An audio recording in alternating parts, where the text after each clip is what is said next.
what I had always thought of and maligned as a mindless and stupid thing to do to an infant was actually something that would impact a man for the rest of his life.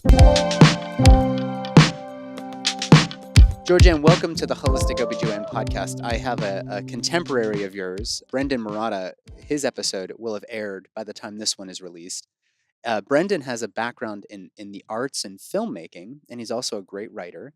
So he gave a really interesting perspective on the topic of circumcision. You and I are going to go even further with that. You've already spilled some incredible cans of beans in our pre-recording chat. So tell everybody, what's your background? I know you've got a long history as a social activist, but tell me your background. How did you come to circumcision? Well, first, Nathan, let me thank you for having me on your program. I'm really thrilled. I've listened to some of your episodes, and I feel honored to be among the your people you've interviewed and your great shows. So, I am My pleasure. I am a 70-year-old woman, a mother of one son who is now 42, and I'm the daughter of social activists, civil rights activists back in the 60s, anti-war activists, and grew up with a very keenly attuned sense of social justice, or let's say social injustice. And I've been interested in related issues my whole life.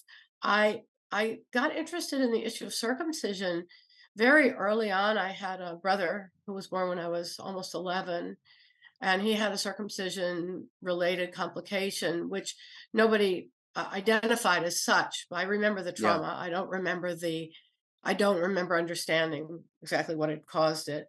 Um, and then as time went on, I have an undergraduate degree in anthropology, and then I went to graduate school at the School of Public Health at Columbia University. And that was a time in the 70s when people were talking about female genital mutilation. Sure. And I remember, my some of my feminist activist friends who were, teaching in the School of Public Health, teaching in social sciences, being appropriately horrified about girls getting their genitals cut.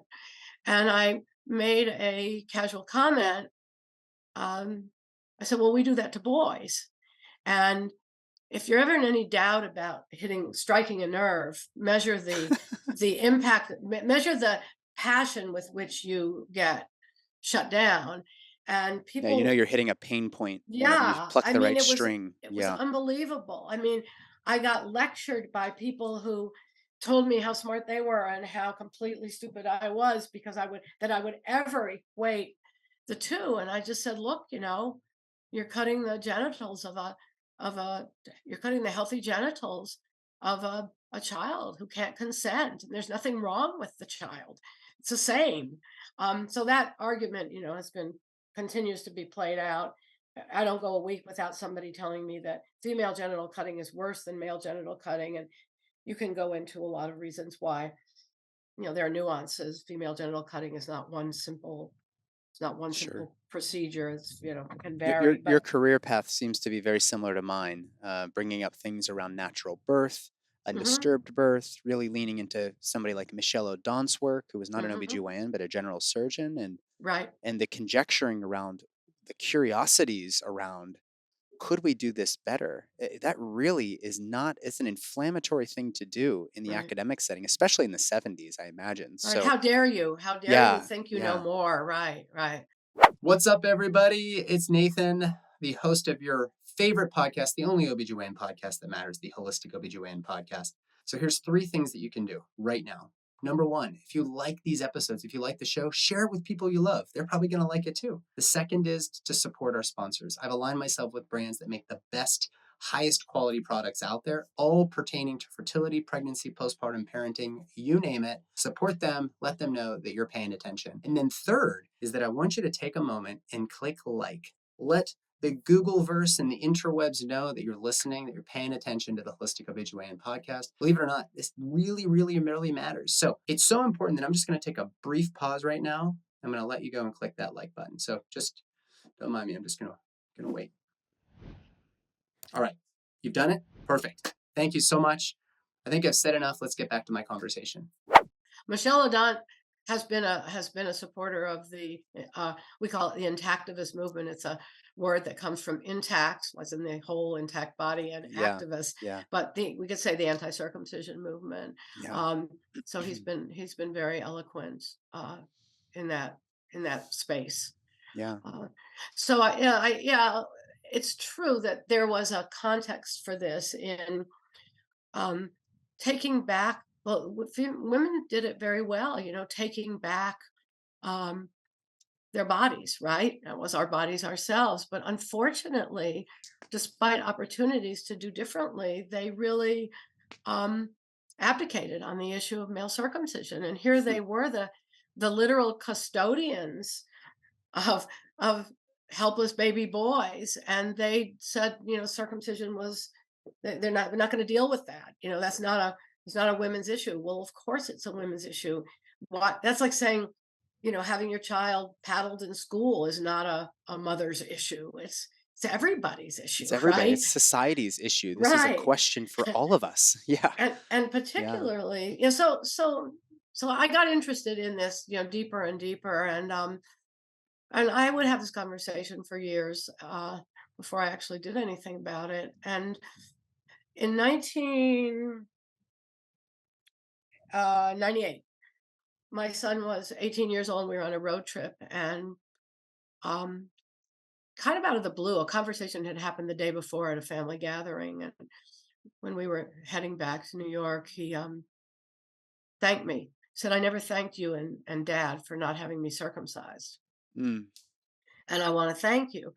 And it was I if I had he was driving, or I would have probably run off the road. It hit me so powerfully that what I had always thought of and maligned as as a mindless and stupid thing to do to an infant was actually something that would impact a man for the rest of his life. And I had Mm. accumulated knowledge about that over, my adult life, but I had never really put it together. And when he said that, I became an activist, Yeah. like that Yeah. minute. Yeah. And then shortly after that, I just happened coincidentally, or maybe the gods were on my side, I don't know. I happened to go to law school mid-career. I had been running a Medicaid managed care plan. I had helped to start it up and run it in New York State. It was a nonprofit, and we served low-income people. And I just needed to do something different, but I love my job. So I thought, well, let me just go to law school and see what I can learn there. And that became a voyage, really, in my work against male child genital cutting, which is the most neutral term and revealing term you can use to describe what we call circumcision. And I wrote some papers about it. And then I met people who were working in that movement that I had been unaware of um, until I started actually researching the topic kind of academically. And I met Marilyn Milos, who was founder of the movement. She's an RN. She founded an organization called No Circ, has a longer name. Um, Eventually became something called Genital Autonomy, and she's now part of Intact America, which is the org I ended up founding in 2008 with the help of, I'd say, a couple dozen people who'd been doing this work for a couple of decades.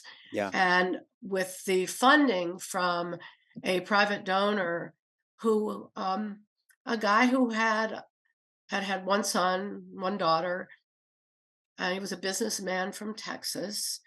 And when he and his wife were asked when she was pregnant with their son, well, you're going to circumcise him, right? If it's a boy, you're going to circumcise him, right? And he had never thought about it. And he just said, well, I don't know. Why would we do that? And when she said, the OB answered him and said, well, because everybody does it. This guy's, nonconforming. It was like that was enough for him. Yeah. So I ended up meeting him through Maryland. He ended up giving us seed money to start Intact America. And that was in 2008. So for the last nearly 15 years, I've been running as the founding executive director. I've been running this organization called Intact America. Um, and using everything I've learned my entire life, which is such a privilege, right? Yeah. Yeah. If you reach a certain age to be able to look back and see the trajectory. And I sense that from the work you do, that and from what what I've read about you, that you also have incorporated every experience in every place and probably every patient and colleague into your philosophy and Yeah. your body of work. And it's really, I feel incredibly lucky to have had the exposure that I've had over the years to these Sure. issues. Well, as an OBGYN, in the previous recording I did with Brendan, I talked about what the procedure looks like. Because as an OBGYN, as a resident, it was a requirement. You do so many circumcisions every, Friday or whatever. During these particular 12 weeks, you're in there. You maybe do 2 to 3 in the morning, and then you go about your day. You go to surgery, and you don't put much thought into it. And as a resident, because you're sleep deprived, you're kind of held to the fire, so to speak, as to what you need to do to be, to granted to get permission right, to right, to call yourself an practice. OBGYN. Yeah. Right, So right, right. a lot of OBGYNs don't think about it. And through cognitive dissonance, not only do they do circumcision, but they do all these other interventions in childbirth that probably deep down they realize is not necessary to stick your hand in someone's vagina in the middle of the night to see what their cervical dilation is. I mean, Right, right, right. so that alone, not to mention all the C-sections and unnecessary surgeries and the synthetic hormone disruptors that we give, or synthetic endocrine disruptors like birth control and all of that. I started asking all those questions early on, but circumcision was one of those fires. It was like, with all these fires, that's a fire that's going to have to sit on the back burner. And now that I'm a parent of 2 little girls, my wife and I have had some pretty extensive conversations around whether or not we would do it. And I kind of came to the same conclusion, was like, I guess we'll do it because I'm circumcised. And of course, now fast forward, we have 2 children, and there's no way in hell I would have done that to my son. But it's because I feel like I've been grappling with these other fires. I have those sort of down to embers, so to speak, in my Mhm. spheres. People that come to me are those who oftentimes maybe even want a free birth. They don't even want to have a hospital birth, let alone a home birth attended by a midwife. So there's this pendulum that's swinging, and I think that the same is happening for circumcision. But given my experience as an OBGYN, I can reflect on what some of these other OBGYNs were saying. And before we started recording, you said that in your advocacy work, several OBGYNs have given you some pretty harsh criticism and also some maybe close allyship. Can you talk a little bit about those interactions you've had? Right. Well, I think you really hit the nail on the head when you said that your training was, I'm going to use a word you didn't use, desensitizing, right? That Dehumanizing is actually the yeah, word I right would use. I would there take you it go, further. right. So so it's something that people, you do things that you don't do that much thinking about unless you maybe have some jarring experience. Um, but but people who have become opponents of what we do to newborn babies, which is um, often in the past, till recently, with no anesthesia and still with absolutely inadequate pain relief, um, take a little tiny baby and apply a clamp to the most sensitive part of his body. And anyone who tells you baby doesn't feel pain is just ridiculously in denial. Every mother knows that their infant can feel pain, um, and that it's not licensed to stick a needle or a knife into somebody because they might not feel it. Um, Right. so this what we do. We tie down a newborn baby who should be in his mother's arms or be swaddled and taken. We strip that baby naked and put that baby on a hard, cold plastic mold, essentially, that immobilizes him with restraining straps like you would use for to immobilize a criminal, um, and then proceed to clamp and slice off the most sensitive part of his body. And then we tell ourselves that it really doesn't matter. It's really insignificant. Foreskin is insignificant, which I always say, if it's so insignificant, why the obsession with cutting it off? Um, and then we deny that this has any consequences for not just the child, you know, not just the mother who just lost those bonding moments with her child, but for the person who actually has to repress the knowledge that they are slicing off and permanently removing a healthy body part from a newborn child who cannot consent, who is vocally Right. not consenting, vocally protesting, right? So when you think this through, and I have to tone it down in my daily life. Um, this is a this is something we do to a person who has just come into the world, that has consequences for everybody in that child's constellation, has consequences for the child and everybody, including the person who severed that child's foreskin and threw it in the trash or Yeah. gave it to some, medical biotech company, right? Yeah. Yeah. Um, so I just think that it's I don't even remember what question you asked me, Nathan. That's how I view this process, and I think the implications of it in our culture cannot be overstated. That's right.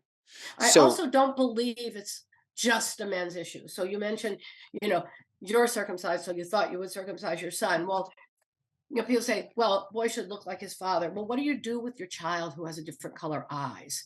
What do you do with a child who doesn't have your curly hair or, your wife's lips your or metabolism, the shape of your yeah, body. I Yeah. mean, it's the most absurd thing Yeah. you could possibly say. There are 100 other body parts that are more in evidence, and no baby's genitals look like his or her mother's or father's genitals. For one thing, Yeah. there's no hair, the size is different. I mean, it's an absurd statement. I And agree. um so I guess I just repeat that I don't think that the when I see somebody like you who identify yourself as a holistic practitioner, I think if we take that approach, there's simply no argument that cutting a body part, a healthy, normal body part off of a child, um, is an okay thing to do. It's simply Yeah. not. There Yeah. should be no doubt. Yeah. So my other specialty is end of life care, Hmm. and Dame Cecily Saunders of the UK, she Right, was the foundress of the modern hospice movement. right, She used a term total pain, which is really what gave way to how we communicate with, let's say, somebody who's faced with their mortality way before they wanted to. Let's say they get diagnosed with prostate cancer or something at age 60, right, lung cancer, heart failure, whatever. They are now looking down that tunnel and realizing the end of the tunnel is coming way sooner. So that in and of itself causes pain. And she used a term called total pain. There's psychological pain, there's uh-huh, emotional pain, there's even existential pain related to the question of what's going to happen to me after I pass through this portal right, at the end right, of my life on Earth. And I think even as we consider how maternity care and how I'm trying to change maternity care in the United States, we have to consider the entire experience. In other words, just because you didn't feel pain during your C section, does that make it any less traumatic to be right, strapped down, to have people operating on you through the lens of anesthesia, meaning not that you're not necessarily feeling pain, but you can't even feel your body? right. It's a dissociative practice. Well, some of that has come up in the uh, movement against being examined while under anesthesia That's right. in academic medical centers, where any number of medical students or residents could put their hands inside, and this is particularly women protesting this, put their hands inside your body, inside your vagina, and feel your internal organs, and women weren't even told that they were being subjected to these exams, Yeah. and they don't remember it. Um, but it's a violation Their nonetheless. body The might fact remember it. their Their body body might might remember it. remember it. I should, you're Yeah. right, correct. Yeah. Consciously, they might not have a recollection, but when they find out afterwards, I mean, it's a revolting, life-changing um, revelation, Yeah. right? Yeah. And and there's a history of abuse in modern medicine, abuse like that. And usually the people getting abused are the powerless. It's people, it's low income people in urban hospitals that are used as teaching hospitals. It's babies, right? Baby boys in this case. So there's a backlash against these things, but I think circumcision is a little late to the game, and it's because there's so much denial about, you know, about the absolute fact that it's not medically necessary, that it's an assembly line medical practice, part of assembly line American medicine. And we should say right now that this is something that no other um, no other country, period, does as a routine medical procedure the way the US does. The other English speaking countries did it for a while and they gave it up when they realized that it was medically unnecessary and costly to the system. And then South Korea learned it from the US and the Philippines to some extent, um, because they were taught by US doctors. So South Korea has a fairly high medical circumcision rate. But in the rest of the world, circumcision is, among Muslims and among Jews, considered a ritual practice or a cultural mandate. But in throughout Europe, Latin America, there's no routine circumcision of baby Right. boys, Right. and they're all, they're fine, right? I mean, that's if you listen to They're not all the dying of penile cancer and right HIV and STDs urinary as we were tract taught. infections, right? Exactly. So I mean, they should be ridiculous. dropping like flies, in France from urinary tract infections, and we actually have our health status is way below those Yeah. countries. Yeah. So circumcision, there's no question that circumcision, even if you don't want to say that it harms health, which of course I believe it does. I think we have lots of evidence that it does. Certainly doesn't help anybody. It Yeah. absolutely doesn't help. Doesn't make our boys and our men healthier. Yeah.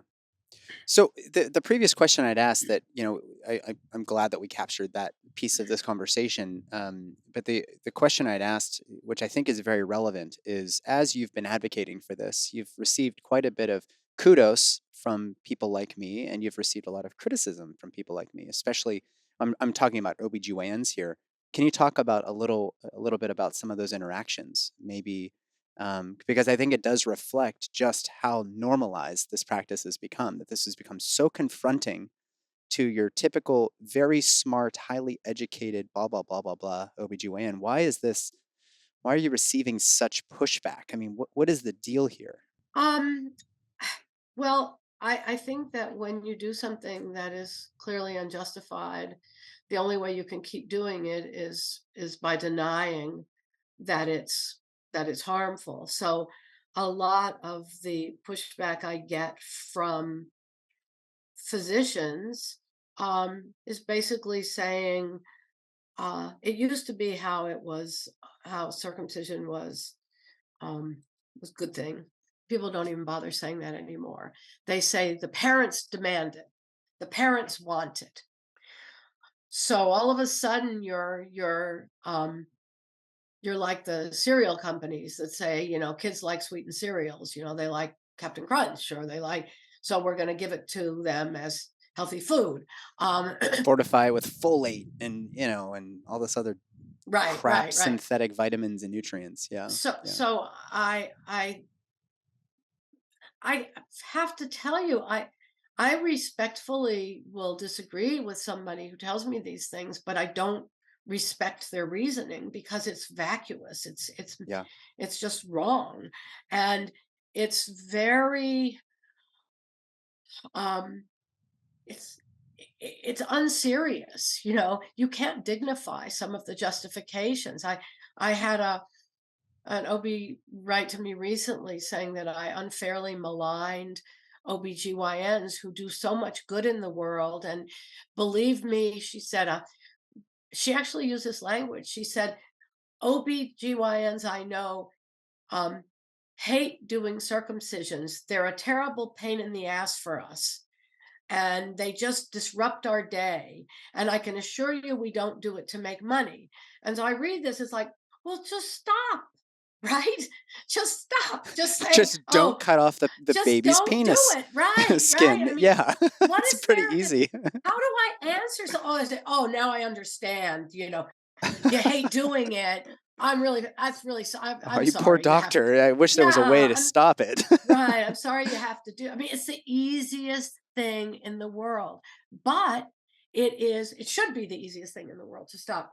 But it is so embedded in our so-called healthcare system, in our medical system, and our assembly line medicine that selling circumcision starts before a mom is even pregnant, Right, right? right. I mean, the culture, so you read some baby magazine, the most important decision you're going to make when you find out you're pregnant is if you're going to circumcise your son. Now, if you talk to somebody from a non-circumcising country, nobody says, you're going to have to make this very important decision. It just doesn't even come up, That's a good point. right?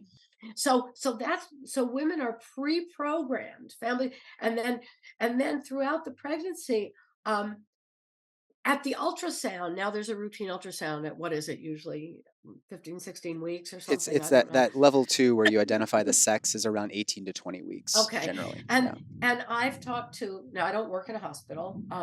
I've talked to several people who've said that it's part of the record that if it's a male child, the mother is asked if she plans to circumcise. Now, that baby's still Mhm.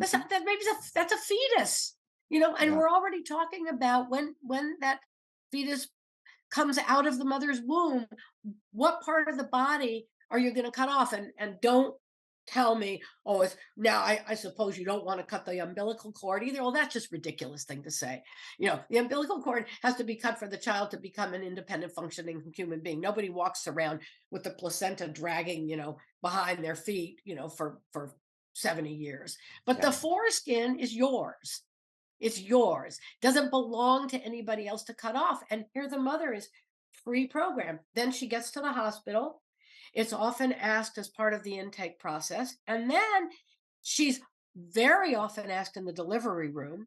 And it's not like, oh, have you thought about whether you're going to circumcise your baby? It's what I hear is, you're going to circumcise him, right? The doctor's going to be by in the morning, you know, and the pressure. So Intact America, which is the organization that I run, we haven't said that yet, but I'm the executive director of Intact America, which is a not-for-profit organization that wants to change the way America thinks about circumcision.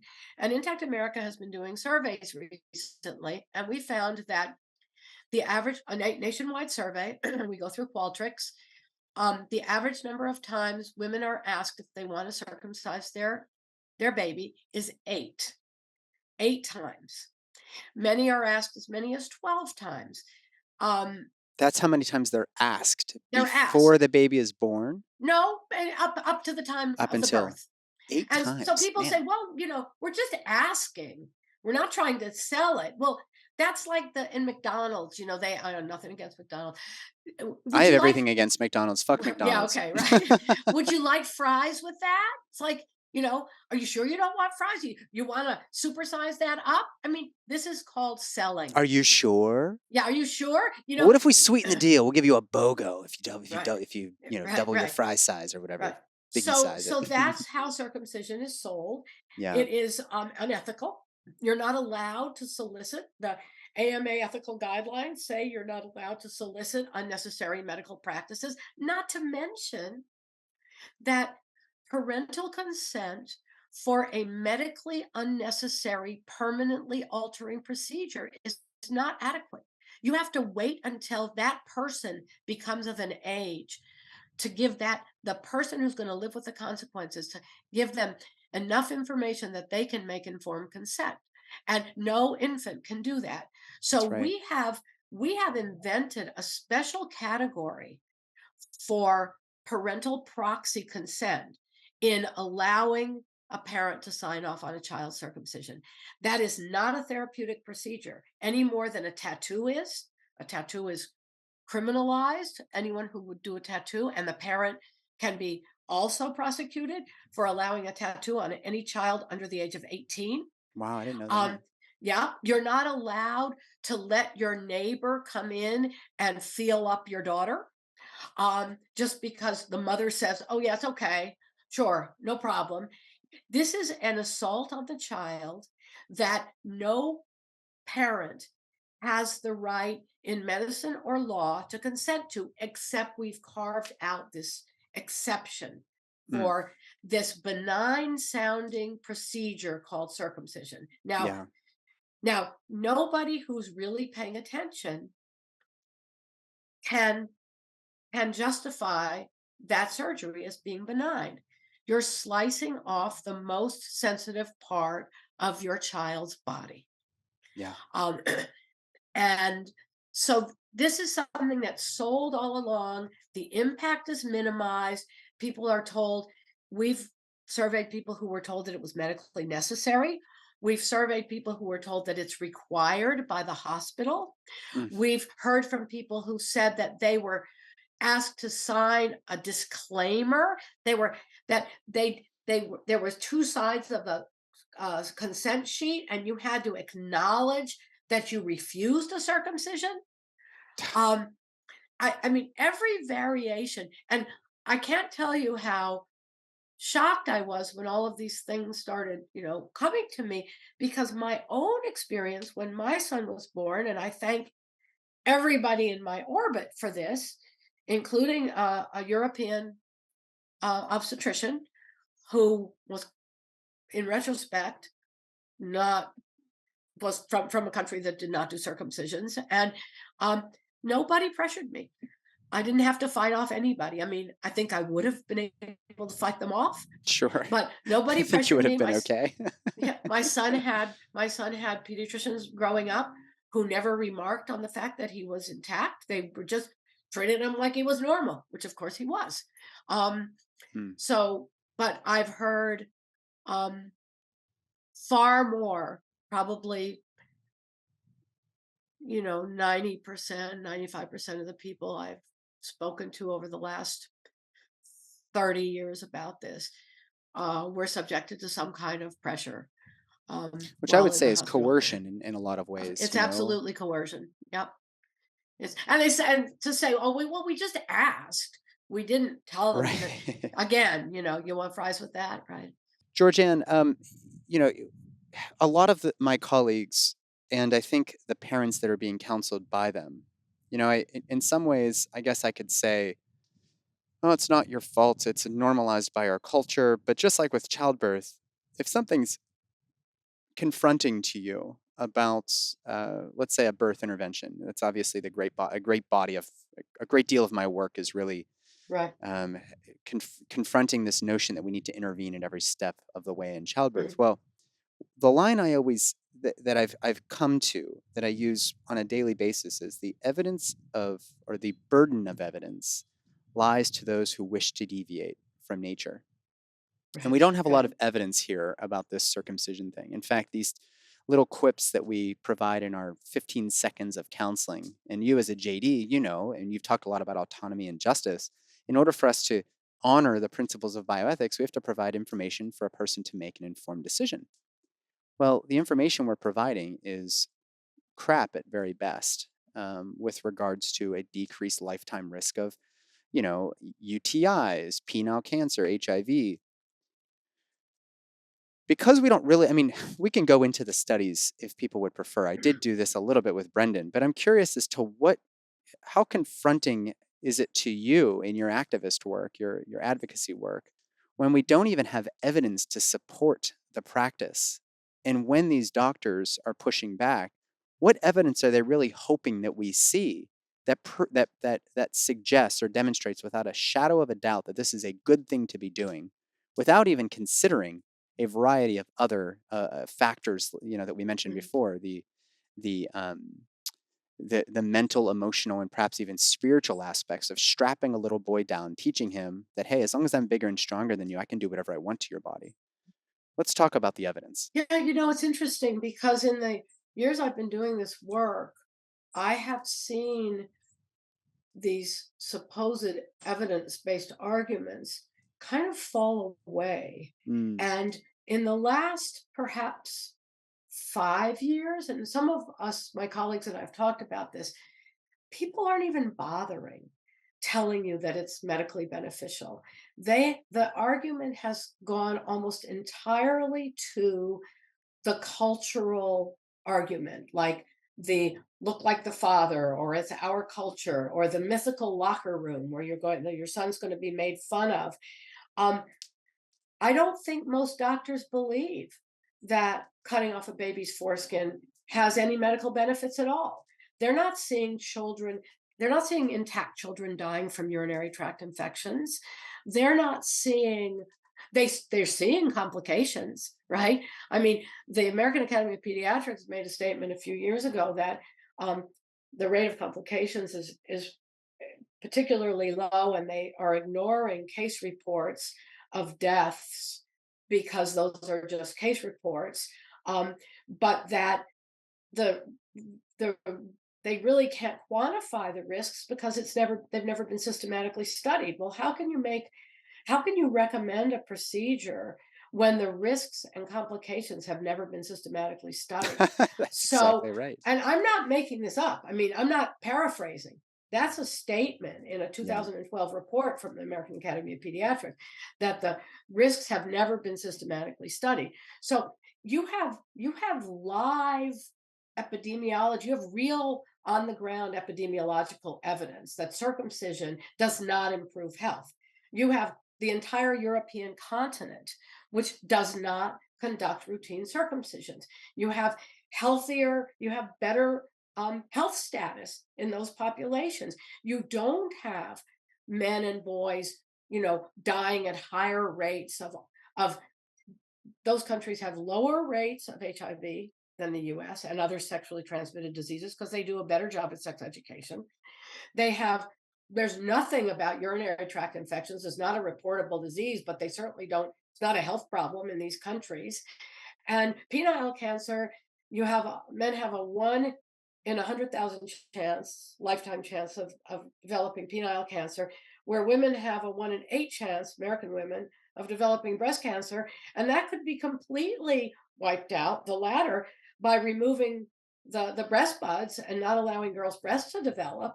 And nobody's advocating Oh, for that's a that. great, great point. So really, most of what I hear is just an argument for perpetuating the status quo. My colleague Dan Bollinger, who's the vice chair of the board of Intact America, again, my organization, intactamerica.org, um, said, keep your son intact and your grandson will look like his dad. In other words, break the cycle, right? Um, I'm 70, and my parents' generation, virtually none of the men, most of our fathers at this age have passed on. My stepfather is still alive, the man who raised me. Um, and they're not people born before the 1940s, men born before the 1940s are generally not cut. Certainly mid 30s was kind of when it started to become more popular. Um, and so our entire history, world history, except if we're Muslim or Jewish, is intact men. So the status quo is what's driving this. And then the medicalization of everything we do, which is what you so eloquently bring to light in your work, the over medicalization and the assembly line sort of putting people into a sausage making machine, where they're pushed and prodded out the other Forgive the end. pun. Yeah, right. It's absolutely mindless. It's absolutely disdainful of the child's rights. If you're going to cut off someone's body part, you better be able to show that in the absence of cutting off that body part, that person is going to be sick, right? That's a Yeah. pretty dramatic intervention to cut off a healthy part of somebody's body. If I started saying, you know what, the little toe is going to go by the wayside one day. Somebody said, in 400,000 years, people won't have little toes anymore. So why don't we just cut off the little toe now? You would have to prove that cutting off the little toe has some kind of medical benefit, right? And no one and you would have to say that intervention is fairly extreme. So the consequences of having the middle toe have to be even more extremely negative. And that's never been done with the foreskin, Right. Right. right? You're strapping down a child, performing a painful procedure that permanently removes functional tissue. We haven't even talked about the function of the foreskin. Maybe we could spend a second on that. Yeah, we'll do Um, that next. and Yeah. you need to be able to show that that is a therapeutic procedure that improves the life or health of the child so dramatically that you can forego rules about informed consent. You can forego the fact that pain management is inadequate. You can dismiss the fact of complications. You can say the complications are far less drastic than making that child live with his intact foreskin. Yeah. You know, what's a little bleeding? What's 100 deaths a year? What's the risk of losing the head of the penis, the glans penis that can get severed? Well, we could. I once asked a pediatric urologist, well, what do you say? Who was kind of minimizing the impact of circumcision. And I said, what do you say to parents who have a child that was terribly maimed in a circumcision procedure? And I say, bring him to me and I'll fix it. And I said, well, what do you Thanks, say to Doc. parents what do you say to the child who you can't fix? And he just said, well, there aren't that many of those. Yeah, but what if it's you or your baby? Yeah. So, sort of summarizing everything that you just said, which is really the crux of this. It's really what I was getting into with the sort of informed consent piece, or the burden of evidence lies to those who wish to deviate from nature. Is that not only have we over medicalized everything from childbirth to even death and dying, but circumcision certainly falls in here. We've not just over medicalized it, we've over pathologized these things. Right. Yes. We've The foreskin is created a pathological thing. Yes. exactly. We've provided the illusion that there's a disease here.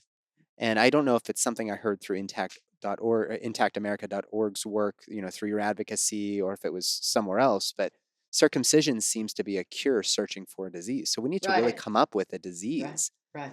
And the same goes for childbirth. Your baby, you don't want your baby to die, do you? Well, how do you Right. answer that question? Right. Right. Right. No, I don't want my baby to die. Well, then you better do what we're suggesting, which is to have an unnecessary C-section, or you better let me do a vaginal exam, which is neither fully consented because it was consented under duress, or it's just me putting your hand somewhere it doesn't belong without really being able to glean all that much information. Anyways, um, I think circumcision falls into this over pathologized, or foreskin, we can say, has been pathologized in our Yeah. culture Mhm. in order to provide some justification for doing this surgery. It's not a procedure. This is a surgery. That's the other thing Yes. is, let's call it what it is. This is not a clipping of your toenails. This is a Mhm. surgery requiring sterile instruments, requiring sharp needles to inject nerve blocking agents Mhm. into the penile nerve so that you don't get any sensation there. So I think this is very, very helpful. And since we're talking about sensation, and since you brought it up, why don't we go into that? What is the benefit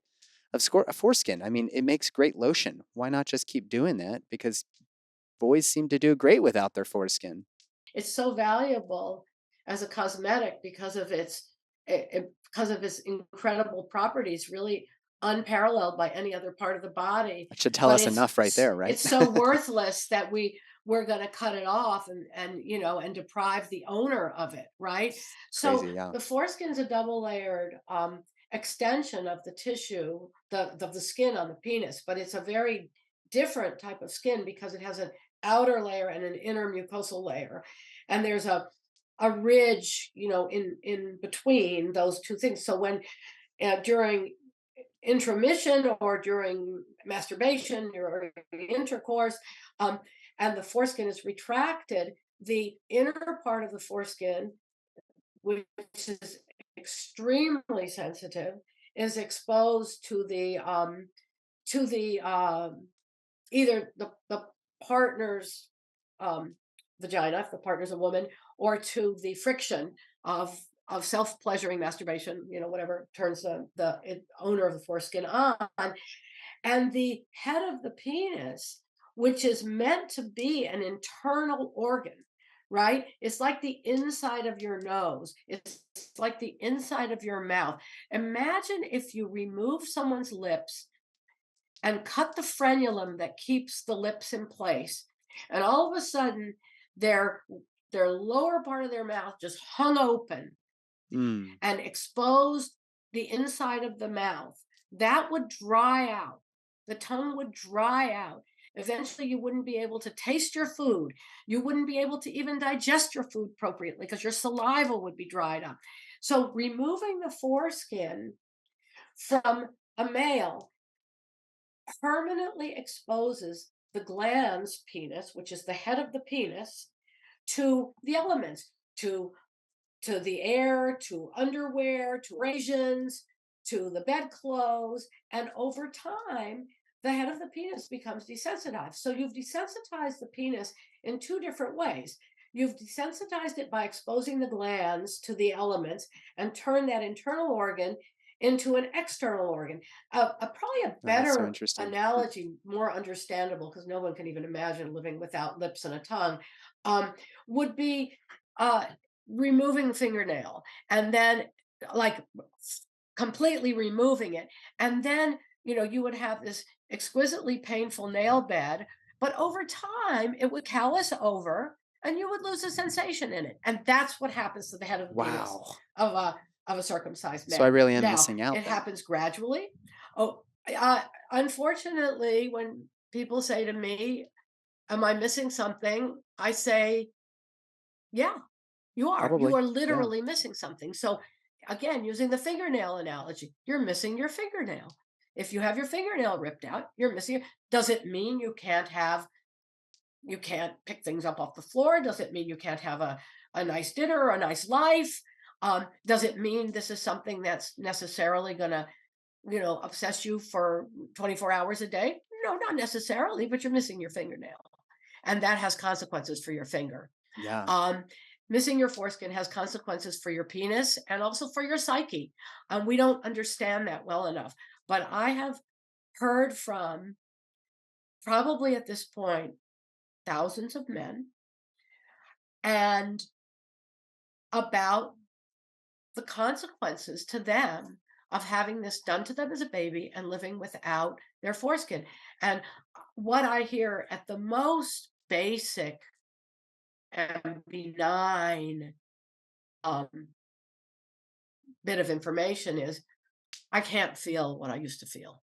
I don't have the kind of sensation in my penis that I used to have, Oh, or meaning wait, I've can I never clarify had any that? sensation. So this is a person, let's say, sorry for cutting you off. I just got excited here.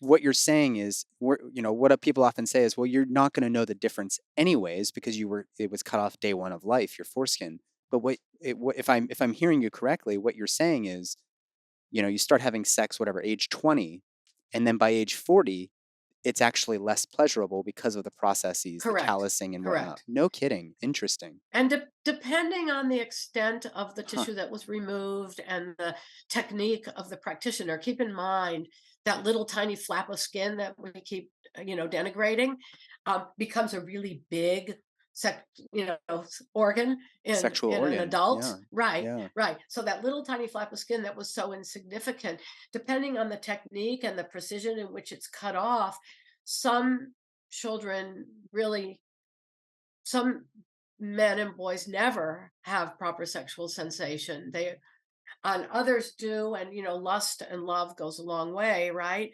But over time, there really appears to be no evidence, no that that how can I say it?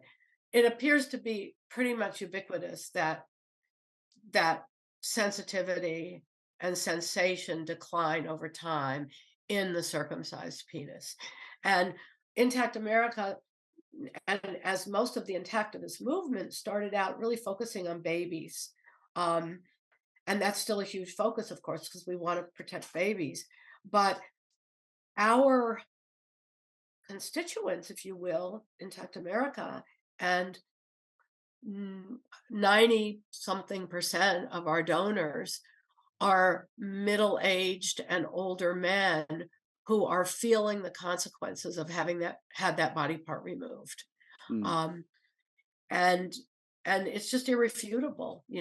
I have heard, like I said, hundreds at least of stories. My inbox is full of them, from men who lament their inability to feel what they should be feeling in Yeah. during the sex act or during masturbation. Yeah, I have a lot of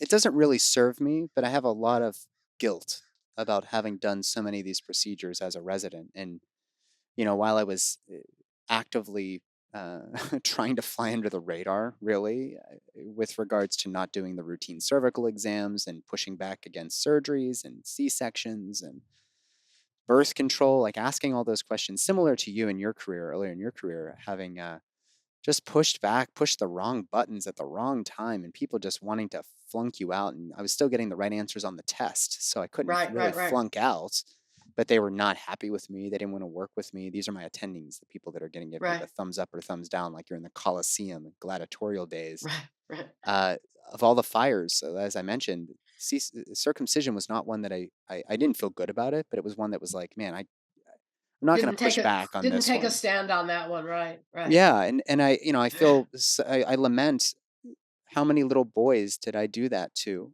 in order to just make it through my day, and I feel somewhat resentful for having been the realities of this procedure having been obscured, and I was a very Right. open-minded, open-hearted, compassionate guy, which was part of the reason that I didn't fit well in the conventional medical system. And people know my Right. story of having been fired a year ago because I took my mask down while caring for a 95-year-old dying man.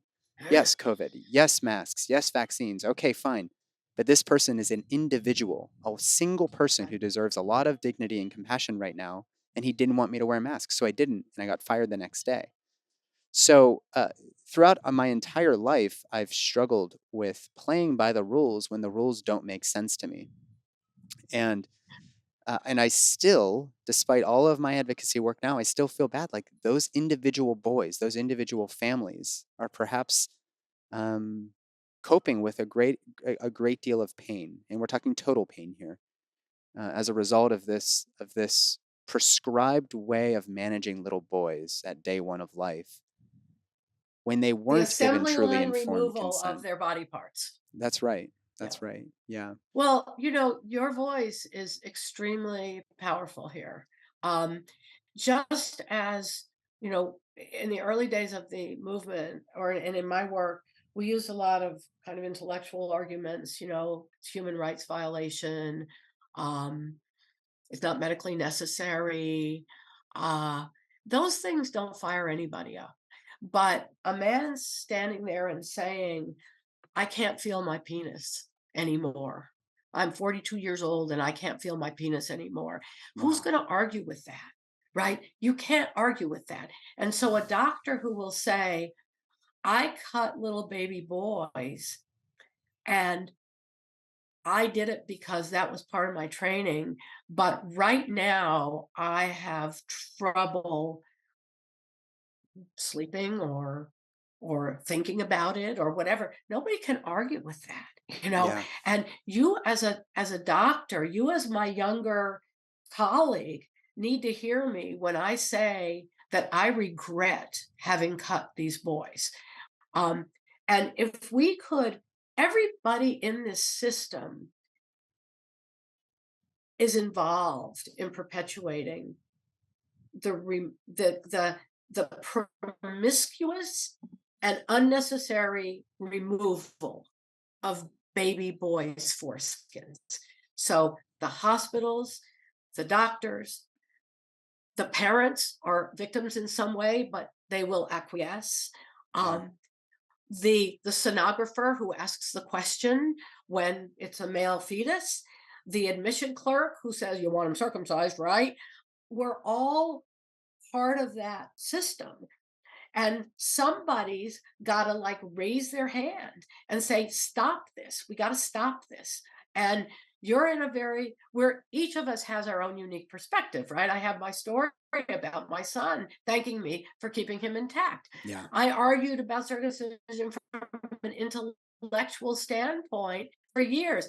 I have people, since I tell that story about my son thanking me, I've had the most improbable people demographically burst into tears when I said that. Um, one of my attorneys that I used when I ran this big HMO burst into tears when I told that story.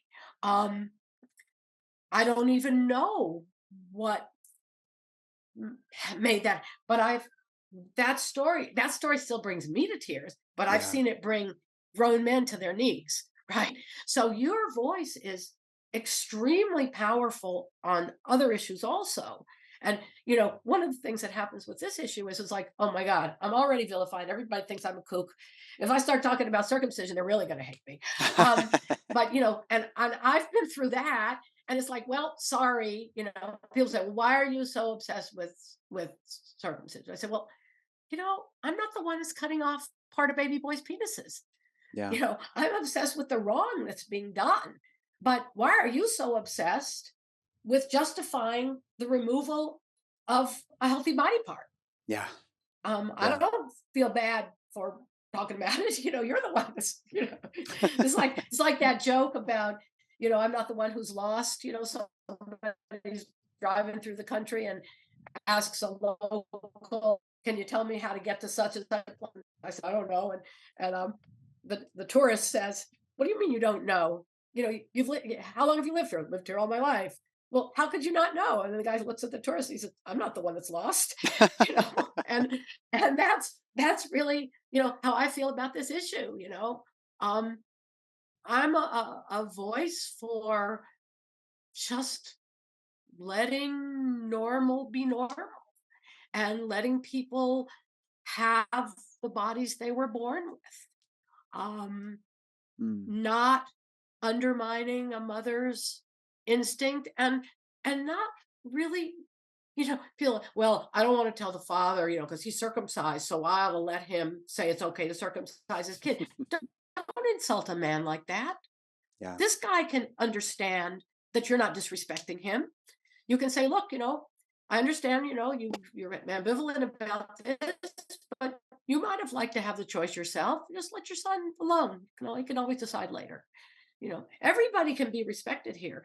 And this procedure respects nobody. There are lots of parents that are choosing to keep their children intact.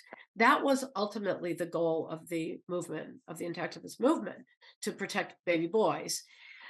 Unfortunately, because we live in a circumcising culture and doctors are unfamiliar with, if not uncomfortable, about the male foreskin, there's a new risk out there, which is forcible foreskin retraction. So parents who fought really hard to keep their kids intact, um, mom will take the baby to the emergency room for vomiting or diarrhea, and the doctor will spot that intact penis and grab it and forcibly tear back the foreskin, Gosh. called forcible foreskin retraction, and say that if the mother doesn't do that and regularly retract her son's foreskin, he's going to have to be circumcised later because he's going to get infections. Nothing could be more false. The baby is born with a foreskin that is attached to the head of the penis. It, it separates over time, sometimes not till the child is a teenager, that intact children are subjected to. Wow. So I have to say that intactamerica.org, we talk about forcible foreskin retraction. Um, we also have another site, kind of an entry level site for people who can't take our level of revelation, called the circumcisiondebate.org. We have pages on Facebook and also Instagram.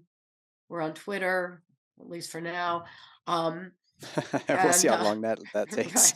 right, right. So lots and lots and lots of information. Um, Yeah. if Yeah. you have anybody tell you circumcision is medically beneficial, just tell them they're full of it. Move on.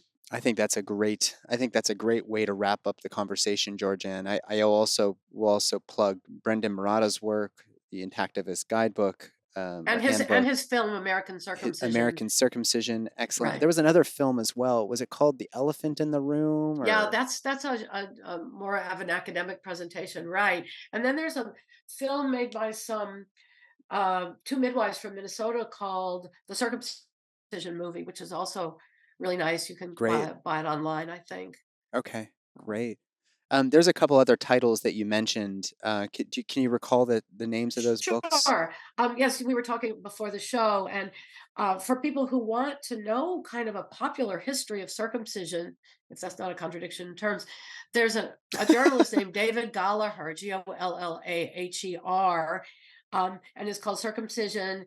Um, the history of a history of the world's most controversial surgery, and it is a very informative, very readable history of circumcision. And because it's 20 years old, it does not go into um, the way the intactivist movement has changed in the last 20 years, but it's still a wonderful history.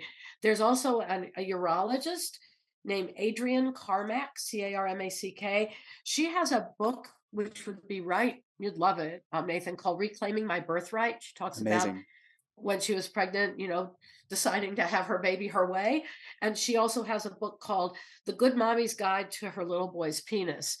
And she talks about, she's obviously opposed to circumcising healthy children. Healthy Um, children, yeah. so Adrienne Carmack, Carmack, and those are available, I'm pretty sure, on Amazon, both of those books. Do you And I want will, sorry?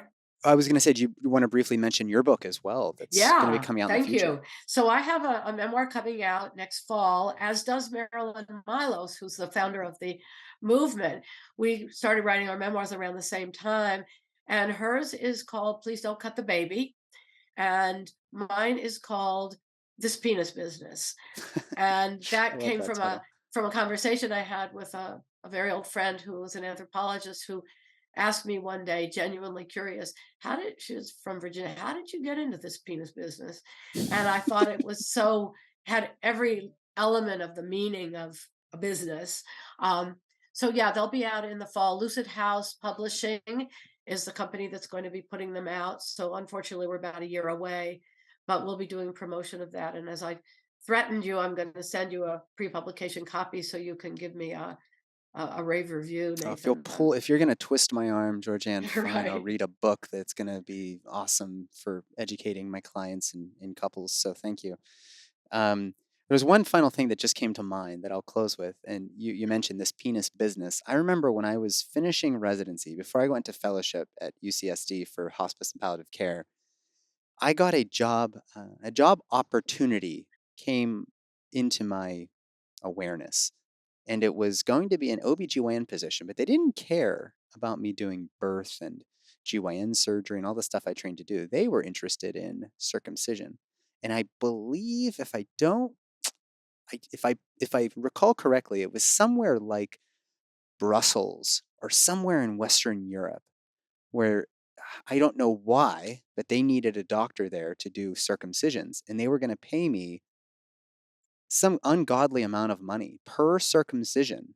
It would have been more money than I would have ever made in the United States as a full-fledged OBGYN. I don't remember exactly where it was, but we didn't really get into the profit motivations. I don't think it's necessarily only profit motivation, but I do know that there is a heck of a you can bill for this surgery. Again, it's surgery, not a procedure, and there is money to be made. And when there's money to be made, it's going to be very, very hard to change something that has been so ingrained and normalized within the United States culture. I just wanted to throw that in there as a last Yeah, something circumcision is thoughtful. a fee for service procedure. Yeah. Again, it's fascinating to me how most doctors will deny that money has anything to do with why they do it. Um, and that might or might not be true. I'm sure in some cases I've also been told, and a colleague of mine who is an OBGYN who refuses to circumcise told me the doctors have said to him, um, just line them up and I'll go chop, chop, chop. And think of all the RVUs being the billable Yeah. level procedures under, Revenue, what is it? right. Revenue, Relative value relative units. value units. Yeah, there you go. Yeah, so chop, chop, chop. Mm, Every one of those chops is, depriving a baby boy of his normal body part. yeah. So yeah, again, I think the profit motive is buried so deeply into the system that it's hard to even, it's hard to even put your hands on it. But of course, we live in a country where the medical system is the most voracious consumer of people's income, right? Yeah. Um, Yeah. and and circumcision is just one other thing that's particularly grievous because it's 100% infant circumcision, 100% um, unnecessary and violative.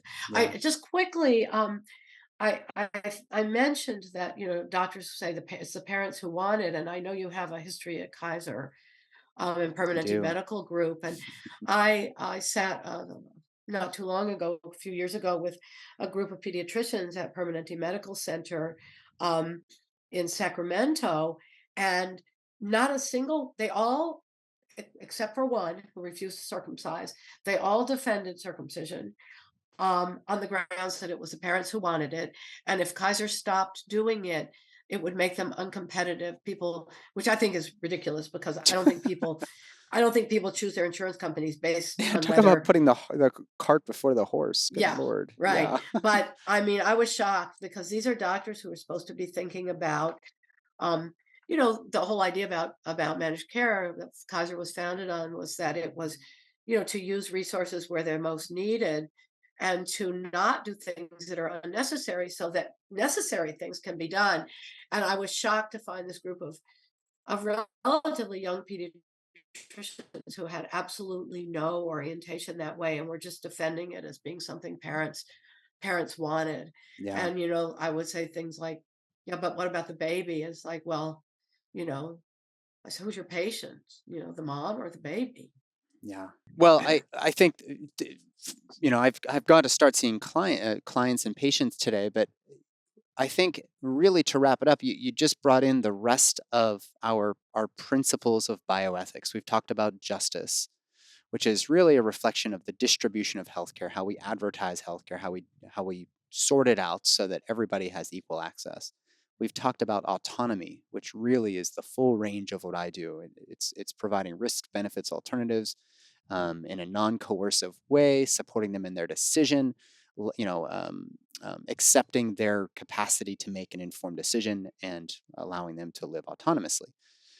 What we haven't mentioned, the other four of the four principles are beneficence and Right, non-maleficence. right. And this is really where beneficence is I am using my skill set, my intellect in order to provide, to boost a person's welfare. And To do good. non-maleficence is To to do do good. good. Right, right, Exactly. Non-maleficence is related to that old adage, do no harm. And I don't think circumcision, the way it's being done, fits any of those. So we could correct, also argue that this is a grand violation of all four of our primary correct. principles of bioethics. And the way to stop it, guys, and this isn't on our parents for not demanding it. We have to stop saying that shit. We have Well, to actually you have to say, I don't do that procedure. I don't do it because it's harmful to the baby. bingo. That's it. That's what It's us. It's on us. An Armenian physician from Southern California I talked to many years ago said to me, "No, no, I tell my patients, I will not hurt your baby. I do not want to hurt your baby. I say no, I won't do circumcisions. I don't want to hurt your baby." And Jim Varese, a OBGYN who is a friend of mine and a supporter of Intact America, um, who did one circumcision during his residency and wrote a Voices piece you could find on he did one circumcision. He participated in one circumcision. He said, I have no doubt that we harmed that baby that day. Mm, And that's the do no harm, right? I have no doubt that we harmed that baby. And that baby is probably a man now, in his 20s, living without yeah. his his beneficial pleasure providing, immune protecting, penile protecting, lubricating, heavily nerve laden part of his body called the foreskin. That's right. And that man is living without that as a consequence of a relatively mindless action that inflicted harm on him when he was what, a day old? Yeah. 2 days old? Well, thank you, Georganne. This has been a very rich, as I expected, very rich conversation. We're going to link everything up, make sure people know about your advocacy work, make sure that when your book is ready, we promote the heck out of that as well. And I'll come I back just, on if you would like. Yeah. yeah, we can always do a follow up. Absolutely. I thank you so much for being so gracious with your time. Well, I thank you for taking up this topic, Nathan. I think it's extremely important. I think your voice is super powerful, and I really feel very grateful to have been on your show. No, it's been a real pleasure, Georgianne. Thank you so much. Have a good day.